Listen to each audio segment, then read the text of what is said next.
태풍이 늘 불어오면 우리가 늘 꼭 보는 것이 하나 있죠. 보는 것이 어떤 거냐면 가로수들이 이렇게 통째로 뿌리가 뽑혀서 비참하게 쓰러진 모습을 우리가 보게 됩니다. 근데 그 가로수의 나무들이 뿌리채 뽑혀서 누워있는 그 모습을 보면서 많은 사람들이 그 왜 뽑혔나 라고 우리가 이제 보면 공통점이 하나 있는데, 그 공통점은 뿌리가 깊지 못했다는 거죠. 그러니까 뿌리가 깊은 나무는 똑같은 나무인데도 불구하고 뿌리가 깊지 못한 나무는 그냥 쓰러졌고, 뿌리가 깊은 나무는 그래도 그 태풍에 견뎌냈다는 겁니다. 그러니까 태풍이 올 것인지 오지 않을 건지 몰라도 아무튼 나무는 뿌리를 깊숙하게 내려야 자생력이 있고 오래 견디고 든든하게 서갈 수 있는 것이 바로 이 나무입니다. 그러면 오늘 우리의 인생도 마찬가지입니다. 우리의 인생이 뿌리를 내가 어디에 두고 살아가느냐에 따라서 내 인생이 흔들리기도 하고 쓰러지기도 하지만, 또 내 뿌리가 또 어떤 곳으로 둠으로 인해서 깊게 내림으로 인해서 웬만한 일이 와도 우리 쓰러지지 않는 이유는 내 뿌리가 든든하고 견고하게 서 있기 때문에 그렇습니다. 그러면 우리 믿는 사람들은 뿌리를 어디다 내려야 될까? 나의 뿌리를 깊숙하게 내리려면 어디다 내려야 될까? 그거는 바로 예수 안에 내리시기를 축원합니다. 왜냐하면 예수 안에 내려야 되는 이유는 그분이 모든 지혜와 우리 삶의 모든 그 영향력과, 그리고 그분이 갖고 있는 힘과 능력과, 그리고 우리의 주인 되시는 그분께 우리가 뿌리를 내리면 결코 우리 인생에 어떤 휘몰아치는 태풍이, 닝닝이 아니라 낭낭이 온다고 할지라도 우리는 능히 견뎌나고 이겨낼 줄 믿습니다.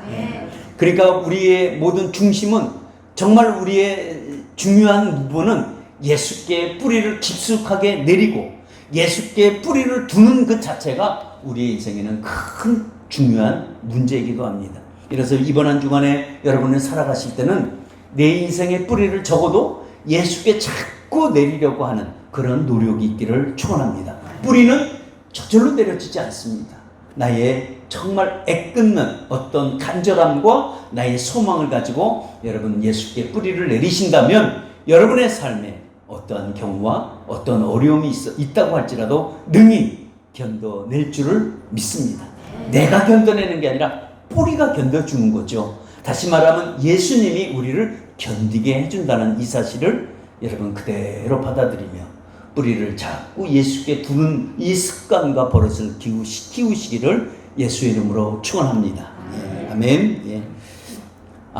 할머니, 연세 드신 분이 두 분이, 할머니가 친한 친구를 늘 친한 친구 이렇게 교제를 하고 있는데 어떤 이유로 서로 몸이 아픈 바람에 가끔 만나지 못했다가 오래간만에 두 친구 할머니가 만났습니다. 그래서 서로 안부를 물었습니다.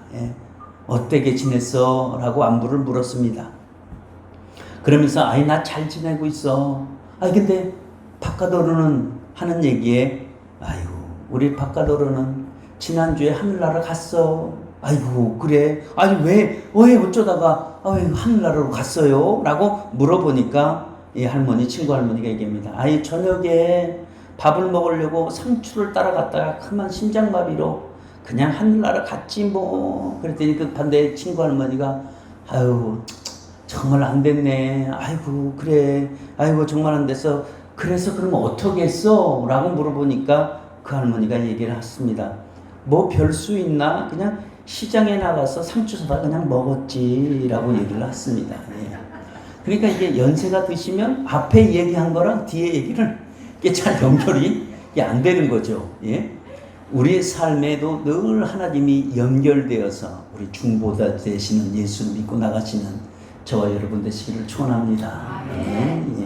오늘 성경은 우리가 창세기 27장 우리 35절에서 45절까지 읽었지만 사실 여기 내용은요 전부 다 부정적인 내용입니다.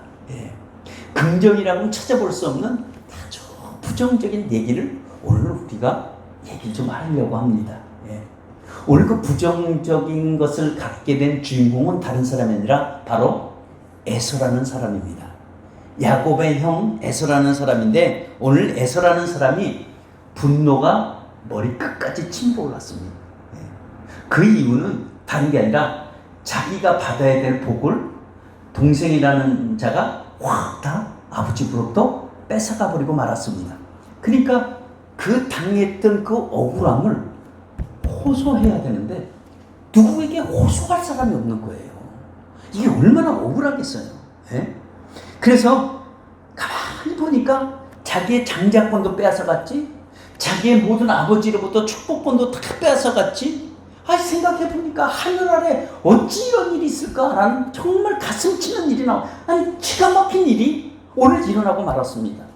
오늘날로 말하면 이런 말을 사용하겠죠. 세상에 이런 일이라고 얘기를 하겠죠. 예? 진짜 기가 막힐 노릇이 일어났습니다. 그런데 이 형 에서가 감정을 억제하고 싶어도 억제가 안 되는 거예요. 분노가 막 치밀어 올라오는데 참고 또 참습니다. 근데 참고 참으려고 하는데 자기 자신이 미칠 것 같은 거야. 이게 참아지지가 않아. 그래서 다시 아버지에게 얘기합니다. 아버지에게 뭐라고 얘기하냐면 이제 아버지에게 사정하는 거죠. 아버지, 내게 그 동생에게 줬던 복을 나에게도 좀 주세요 라고 얘기를 했습니다. 그랬더니 아버지가 기가 막힌 말을 하죠. 야, 내가 너에게 줄 복이 없어 라고 얘기를 하는 거예요. 그 복을 야곱에게 다 줬어 라고 말을 하고 있습니다.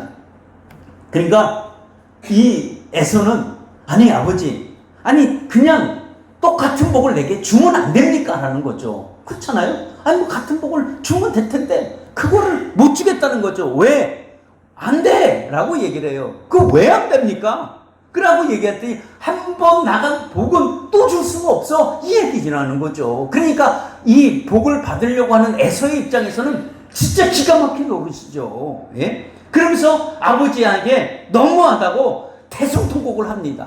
막 우는 거죠. 그 소리 높여서 대성통곡을 하는데 그 대성통곡이 사실 가슴에 피눈물입니다. 그게 가슴에 피눈물인데 그 가슴에 피눈물을 흘리면서 에서의 가슴에 무엇을 담냐면 한을 담아요.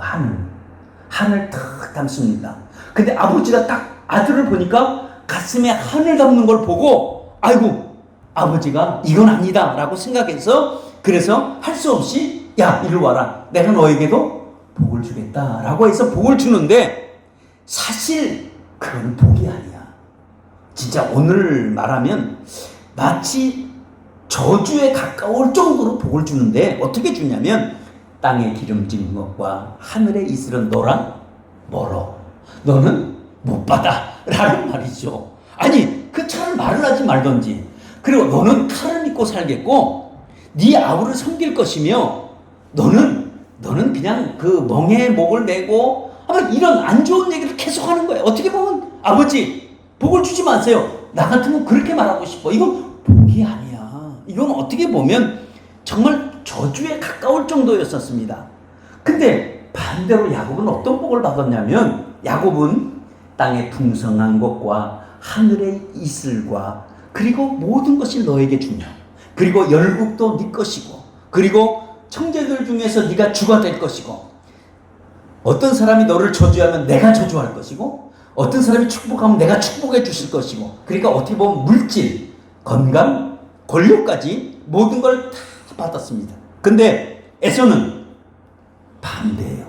지금 이거 얘기했던 아버지의 축복과는 정말로 반대합니다. 근데 이 야곱이 그 복을 다 받았다는 이런 복을 받았다는 것을 알고 아버지의 복을 이걸 그대로 받았다는 이 사실을 알고 야곱이 미워지기 시작합니다. 그러니까 한을 품은 거죠.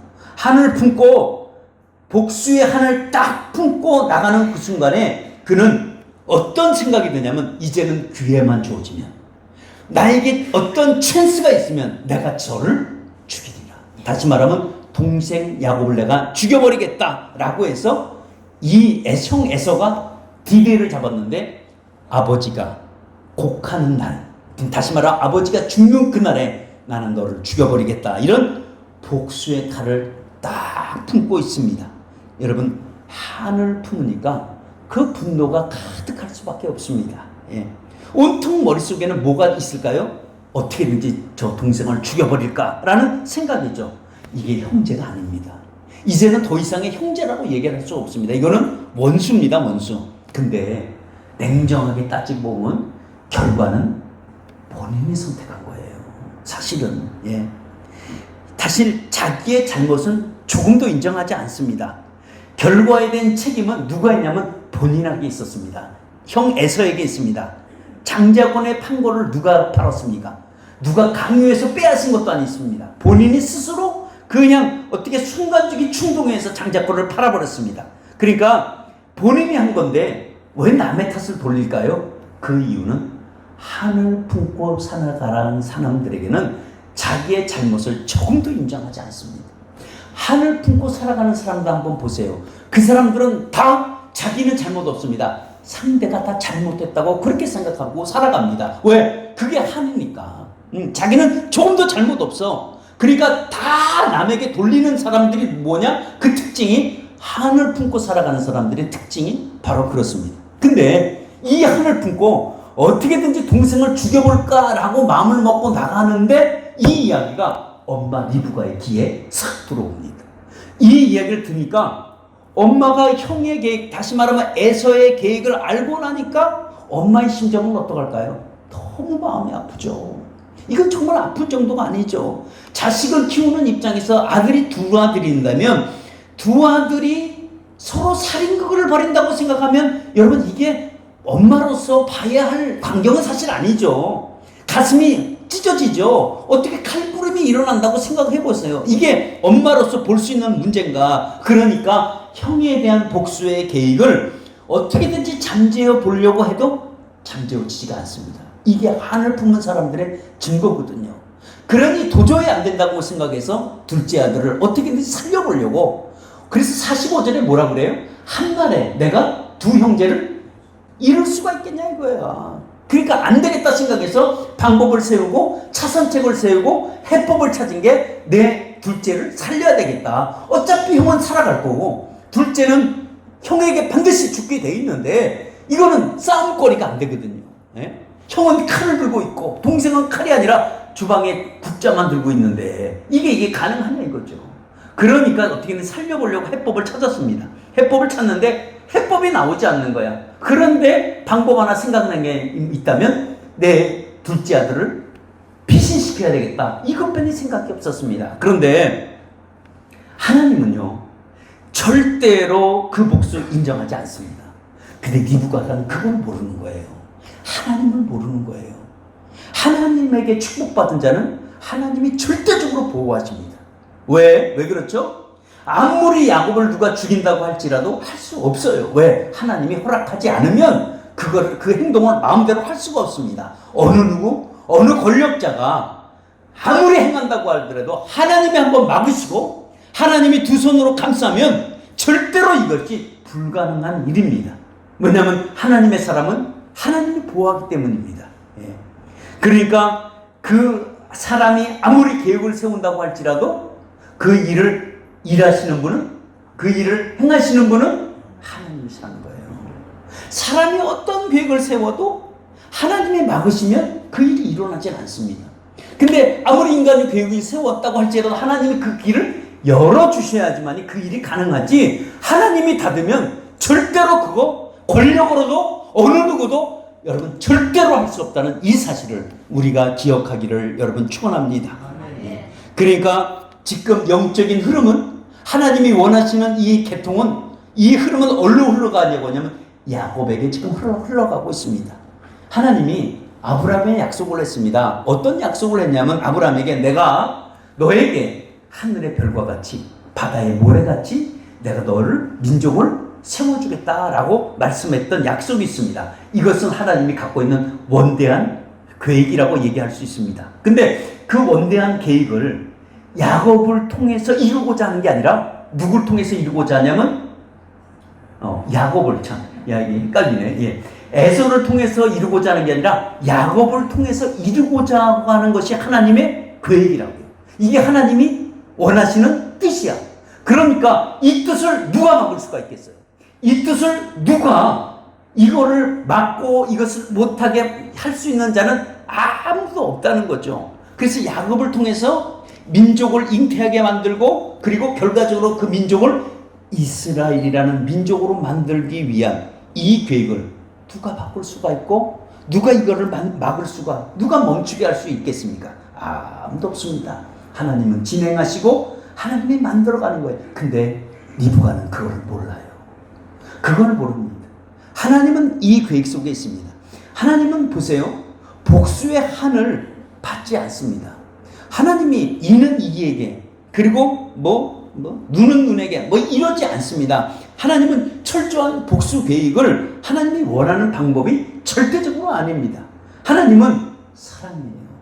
그리고 그 사랑을 우리에게 사랑할 수 없는 자를 우리를 품어주시고 우리를 사랑하고 우리를 끝까지 인도해 주신 분이 바로 주님입니다. 왜냐하면 그 주님 사랑 때문에 오늘도 우리가 감격하고 오늘도 그 주님의 사랑 때문에 오늘도 우리가 구원을 받았고 오늘도 그 주님의 사랑 때문에 오늘도 우리가 은혜를 받고 은혜의 자리에 오늘도 이 자리에 앉아 있습니다. 이게 하나님의 도우심이요 하나님의 여러분 은혜입니다. 그래서 이런 말씀이 있죠. 이런 찬송이 있습니다. 하나님의 사랑은 말로 다 형용 못하네. 바다로 먹물로 삼아서 하나님의 은혜를 기록한다고 할지라도 다 기록할 수가 없겠네 라는 거예요. 이게 하나님의 그러면 이것이 무엇으로 통해서 나느냐? 바로 하나님의 속성 중에서 사랑이라는 속성 때문에 오늘도 우리를 품어주시고 오늘도 우리를 안아주시고 오늘도 우리를 인도해 주시고 오늘도 우리를 보호해 주시고 오늘도 우리가 동행해 주시는 것은 하나님의 사랑이 우리에게 임했기 때문에 그게 가능합니다. 예. 그래서 오늘 이 하나님의 사랑이라고 한다면 그러면 한을 품고 있는 사단의 세력들은 어떨까? 한번 사단의 모습을 보세요. 사단의 모습의 그 세력들은 우리 마음 가운데 사랑을 품게 하는 게 아니라 우리 마음 가운데 뭘 품게 해요? 우리 가운데 미움을 품게 합니다. 분노를 품게 해요. 복수를 품게 합니다. 그리고 서로 죽이려고 하고 원수로 만들고 그 다음에 우리에게 한을 품어서 그거를 잡고 뭐로 만들어요? 죽음으로 갈 수 있도록 만드는 게 사단의 계획입니다. 그러면 우리가 믿는 우리는 여러분 하나님의 방법으로 우리가 나가야 할까요? 아니면 사단의 방법으로 우리가 나가야 할까요? 우리는 분명히 하나님이 원하시는 하나님이 요구하시는 하나님의 방법을 우리는 찾고 우리가 나가야 됩니다. 그런데 그래야 도리인데 근데 예수 믿는 우리들 심령 가운데 자꾸 어떤 마음이 있냐면 우리는 자꾸 사단 같은 마음을 품고 살아갈 때가 참 많이 있다는 거예요. 우리는 예수의 마음을 품고 살아가야 되는데 불구하고 자꾸 사단의 마음을 우리가 품고 살아갈 때가 얼마나 많이 있는지 몰라요. 여러분 이 세상을 보세요. 얼마나 한이 많은 세상입니까? 사실 다 숨겨서 그렇지 그 가슴을 만만 열어보면 다 한은 하나씩은 나올 거예요. 어떤 사람은 3개, 어떤 사람은 4개, 많게는 5개, 이렇게 다 우리가 한을 품고 살아요. 인생의 연수가 높아지면 높아질수록 나이가 많으면 많을수록 한이 더 많아져요. 예.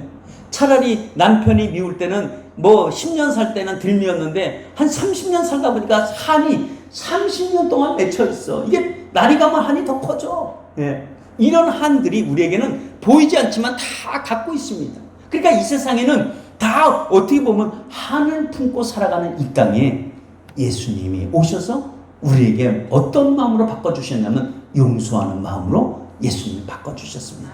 그러니까 예수님이 이 땅에 오셔서 복수의 한을 용서로 바꿔주셨고 죄에 억눌려 살아가는 우리들에게 자유가 무엇인지 알려주셨고 우리에게 평안함을 주셨고 우리에게 형통함이라는 것을 우리에게 심어주셨다는 거죠.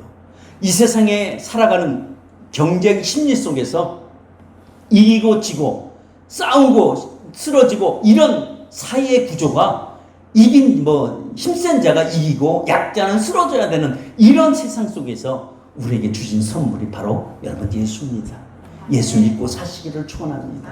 예수 믿어야 오늘도 우리가 내는 약하지만 내 안에 계신 예수는 강하다는 거죠. 여러분 이런 것을 믿고 살아가시길 축원합니다. 왜냐하면 예수님은 이 땅에 오셔서 우리에게 사랑을 전해주셨어요. 여러분 십자가에 올라가실 때는 사랑이라는 게 없으면 올라갈 수가 없어.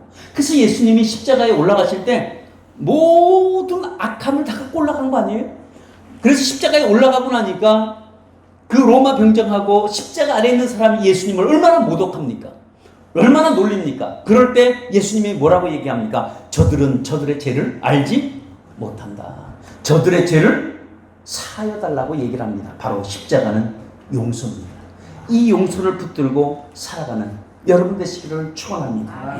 그렇다면 오늘도 이 에서의 이 분노를 보면서 우리 삶에는 어떻게 적용할까 하는 거죠. 오늘도 이 말씀을 듣고 나는 무엇으로 적용할까? 우리가 적용해야 할 말씀은 다른 게 아니라 한은 빨리 털어버려야 살 수 있다는 거죠. 한을 품고 살아가는 것이 아니라 한을 털어버리고 사시기를 축원합니다. 왜 우리가 한을 털어버려야 되냐면 우리가 한을 빨리 벗어나야 되는 그 이유는 에서를 한번 봅시다. 에서는 한을 품고 살았습니다. 그 손에는 칼을 들었습니다. 그러면 칼과 그리고 원한이 만나면 무슨 일이 일어날까요? 칼과 원한이 만나면 분노가 생기게 되어 있습니다. 분노로 변하게 되어 있습니다. 갑자기 안 그런데 원한과 칼이 만나면 갑자기 분노를 해요. 그 분노가 극에 달하면 뭘로 이어지죠? 살인으로 이어지게 되어 있습니다. 예. 이 한을 품고 살면 여러분의 믿음을 막아버립니다. 한을 품고 살면 은혜를 막아버려요. 한을 품고 살면 기도를 막아버려요. 내가 한을 품고 하나님 앞에 나간다고 해도 나갈 수가 없어요. 왜냐하면 삶의 축복이 탁 막아져요. 뭐 때문에? 그 한 때문에 다 막아집니다. 예. 결국은 계획은 뭘까요? 에서의 계획은 살인 계획입니다. 예. 그 한을 털어버려야 되는데 그는 털어버리지 못합니다. 결국은 누구만 손해 있냐? 본인만 손해를 입게 됩니다. 여러분 생각해 보세요. 한이 권력을 만나면 어떤 일이 생기는지 아세요? 나라가 사회 혼란을 가져옵니다. 권력자가 한을 품고 권력을 잡으면 이건 그 한이 온 백성들이 다 힘들어지는 거예요. 마찬가지죠. 예? 에서 한 사람 때문에 에서가 한을 품는 그 순간에 모든 가족들이 다 힘들어지잖아요. 모든 주변의 식구들이 얼마나 힘들어집니까? 그 한 사람의 한 때문에. 그래서 이 한은 빨리 털어버려야 돼. 이걸 털어버리지 못하면 모든 사람에게 다 독이 되는 거예요. 그게 만나는 사람마다 다 독을 전하게 돼 있어요. 예? 그러니까 한은 다른 사람을 파괴로 만들지만 본인 자신도 파괴가 돼. 그렇다면 이 한은 어떻게 우리가 갖고 살아가야 되는데 이 한을 어떻게 털어버리냐는 거죠. 한을 털어버릴 수 있는 방법은 다른 방법이 아니라 주님께 나가서 치유해달라고 기도하시길 바랍니다. 그 방법밖에 없어요. 에서가 품은 것이 뭡니까? 복수의 한이라고 얘기를 했잖아요. 살인 계획이에요. 이게 얼마나 무섭습니까? 형제간에 살인극이 벌어진다는 것. 여러분 그러면 그렇게 살인극을 벌어져서 그렇게 살인을 했다고 칩시다. 그러면 얻어지는 게 뭘까요? 얻어지는 게 아무것도 없어요. 사람만 죽여 죄인만 될 뿐이지 자기에는 얻어지는 게 하나도 없어요. 만약에 사람을 죽이고 속이 시원할 것 같죠? 그 한이 사라질 것 같죠? 절대 그 한은 사라지지 않습니다. 또 한이 또 생기게 돼 있습니다. 그렇다고 한다면 그 에서가 품는 그 한, 결국은 얻어진 게 하나도 없다고 한다면 그 에서가 품은 그 한은 우리가 조심해야 할 것입니다. 우리가 정말 주의해야 될 것이 그 한을 여러분 털어버리셔야 되는데 하나님께 나가 털어버리시기를 축원합니다. 사실 우리 안에 에서가 있다는 것을 여러분 알고 계세요? 우리 안에 에서 같은 한이 우리 안에 있어요. 여러분 이건 인정하셔야 돼. 이걸 부정해서는 안 돼. 우리에게는 이 한이 다 갖고 있습니다. 예. 만약에 그 갖고 있는 그 한이 지금도 내게 여전히 살아서 여기서 뭉클뭉클 올라온다고 한다면 여러분들은 정말 세상 살기가 힘드실 겁니다. 남들에게 보기에 겉에서는 호호호 웃는 것 같지만 그 안에는 항상 부정적입니다. 왜냐하면 그 한이 그렇게 자기를 만들어가고 있습니다. 예. 항상 문제가 어디서 일어나냐면 내가 품고 있는 그 한에서부터 항상 시작이 됩니다. 예. 그래서 신앙의 큰 방해꾼이 누구냐? 그 한이에요. 그 한 때문에 나의 신앙을 자꾸 방해해. 그러니까 내가 하나님 앞에 나갈 수도 없고 내가 자꾸 기도해도 기도가 막히고 성령에 충만하고 싶은데 충만이 되지 않는 이유는 그 한 때문에 그래요. 에서 보세요. 에서는 하나님 앞에 나가서 한을 풀어달라고 기도 한마디 하지 못합니다. 기도하지 않아요. 그 한이 하나님 앞에서 풀어야 되는데 풀지 못합니다. 근데 우리가 기도하고 나가면 주님은 우리 안에 한 맺힌 것을 여러분 풀어주십니다. 그러니까 우리가 기도해야 돼. 어떻게 기도해야 돼? 기도는 하나님이 우리에게 주신 특권이잖아. 이 특권을 우리가 사용하시기를 축원합니다. 예. 그러면 주님은 우리에게 이렇게 기도할 때 우리에게 어떻게 해야 할지 우리에게 분명한 해답을 주시는데, 우리의 해답은 다른 게 아니라 용서하는 마음을 주신다는 거예요. 우리에게. 예. 절대 우리는 기도하지 않으면 여러분 저절로 치유가 되지 않습니다. 여러분 이게 저절로 치유될까? 여러분 절대 치유되지 않습니다. 이거는 하나님 앞에 자기의 마음을 다 내어놓고 기도할 때 주님이 용서하는 마음을 줘야 우리가 이것을 한을 풀지, 그렇지 않으면 이거 털어버릴 수가 없습니다. 예. 김혜경 선교사님이 계신데, 그녀가 태어난 지 3일 만에, 그러니까 아버지가 아들인지 알고 기대를 했는데 딸이 낳았다는 얘기를 듣고 집을 들어가지 않습니다. 그래서 3일 만에 집에 들어갔는데 그 딸이 딱 방에 놓여 있는 걸 보고 그 아이를 세상의 마당에다 휙 던져버렸습니다. 척추가 나간 거예요. 큰 척추가 나가서 성장이 되질 않습니다. 그러니까 장애죠. 장애를 만든 거죠. 근데 아버지가 술만 먹고 들어오면 쟤는 왜 태어났냐, 계속 그 딸에 대한 그 욕구, 막 그냥 왜 쟤는 죽지도 않고 있냐 막 이러니까 이 김매경이라는 이 사람이 이게 증오가 생기기 시작하는 거예요. 그리고 아버지가 너무너무 미운 거야. 그래서 아버지가 집에 안 들어온 날이 자기는 가장 행복한 날이라는 거예요. 근데 이 아버지가 제발 죽었으면, 차라리 길에 가서 교통사고로 죽었으면 하는 게 이 딸의 하나의 어떻게 보면 기도는 아니지만 그런 거였었다는 거예요. 근데 어느 날 진짜 아버지가 술 먹고 자살을 해버렸습니다.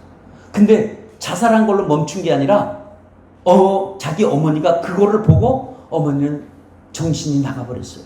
그래서 정신병원에 입원을 합니다. 그러니까 정신병원에 입원하는 게 아니라 정신을 완전히 잃은 여자가 돼버렸어요. 그러니까 이 딸이 어떻게 할 수 없어서 14살 때부터 식모생활을 하기 시작을 합니다. 식모생활을 하면서, 근데 그 식모생활을 하면서 자기에게 한 가지 딱 서 있는 게 뭐냐면, 나는 아버지를 절대 용서하지 않는다. 나는 절대로 결혼하지도 않을 거고 나는 절대로 남자를 쳐다보지 않겠다는, 이게 이 김매경 선교사님의 어떻게 한입니다. 한. 근데 예수 믿고 나서 한을 풀기 시작을 합니다. 한을 풀긴 풀지만 그녀의 고백은 뭐냐면, 고백하는 게 뭐냐면, 자기는 여태 이제 와서 이렇게 기도를 한다든가 뭘 얘기를 이제 선교 보고를 할 때 얘기를 할 때 뭐냐고 얘기했냐면, 절대 하나님이라고 얘기를 하지 하나님 아버지라고 안 하는 거예요.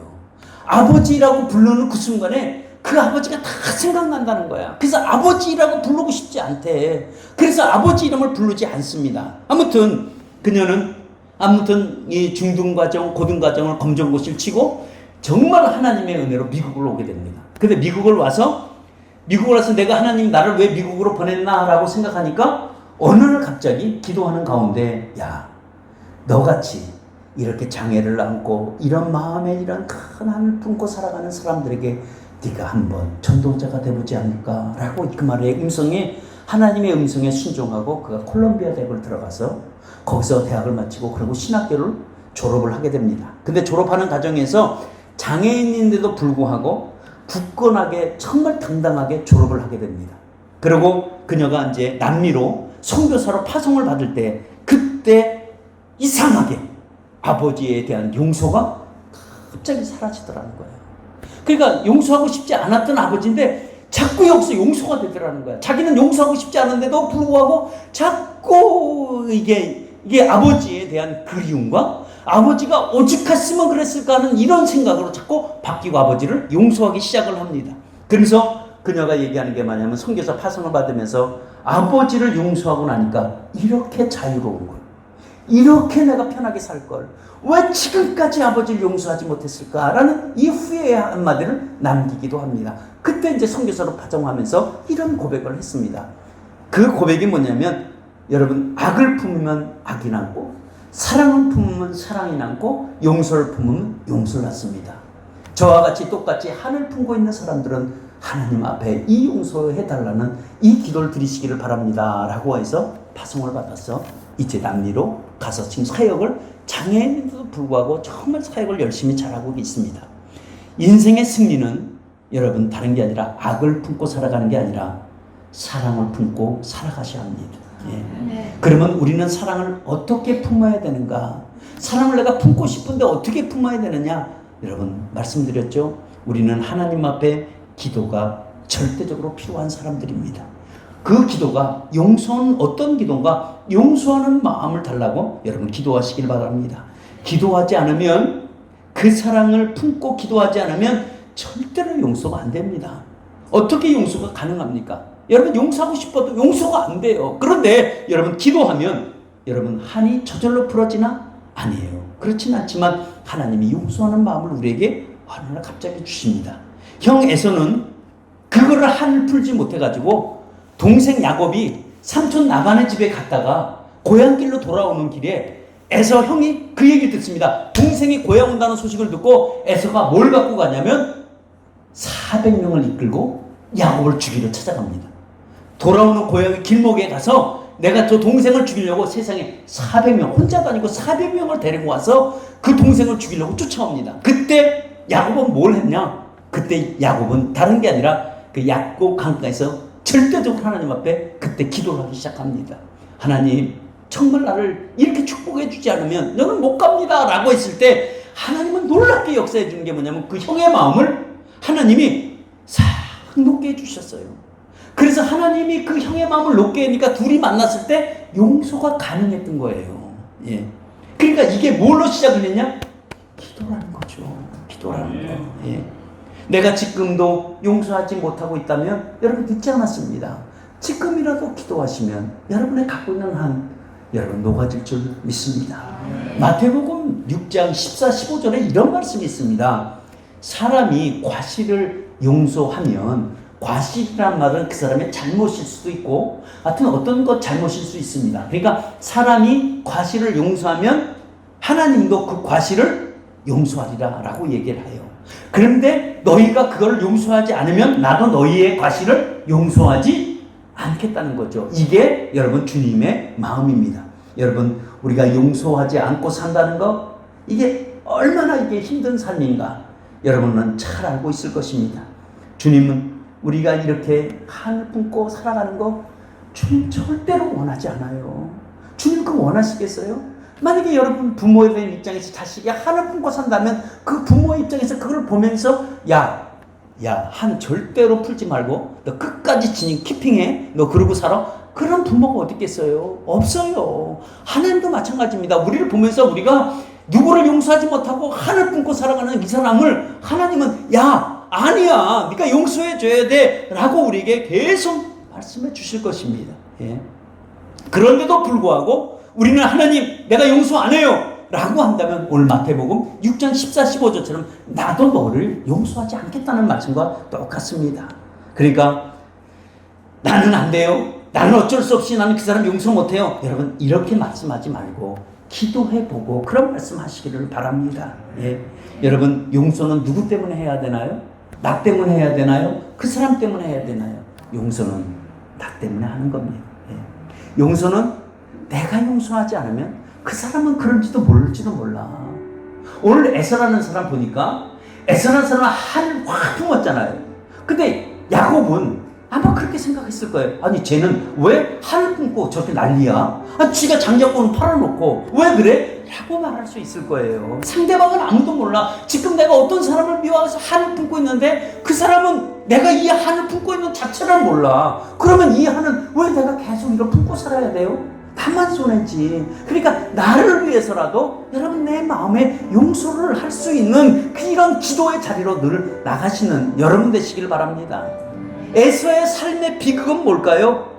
하나님을 의지하기보다는 칼을 의지하고 살았어요. 왜? 그 칼이 한을 품어줄 줄 알았어. 한을 해결해 줄 줄 알고 칼을 들고 살아.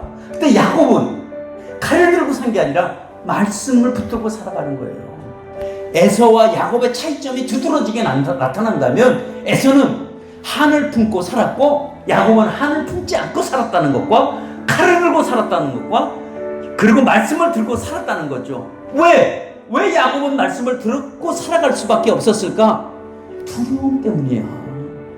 왜냐면 하나님 앞에 나가지 않으면 자기가 해결할 방법이 없으니까 하나님을 의지할 수밖에 없겠죠. 그러니까 야곱은 자꾸 하나님을 의지하고 자꾸 하나님을 매달릴 수밖에 없고, 하나님이 아니면 안 된다는 이것이 그 두려움 때문에라도 이게 하나님을 붙잡게 된 겁니다.